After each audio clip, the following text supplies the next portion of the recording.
Tia Daddy.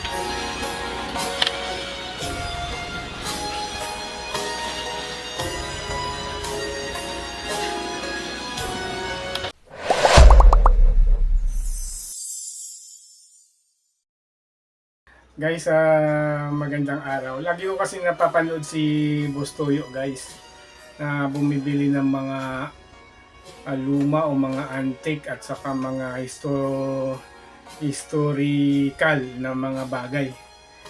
So, naisipan ko ibenta, guys, tong aking radio cassette recorder. So, tingin nyo kaya, guys, magkano kaya bibili ni Boss Toyo to? Mabibenta kaya sa kanya to ng 1 million? What? O tatawad pa siya? Siguro hindi na siya dapat tumawad kasi bihira ka nilang makahanap ng ganito, guys. Oh my God!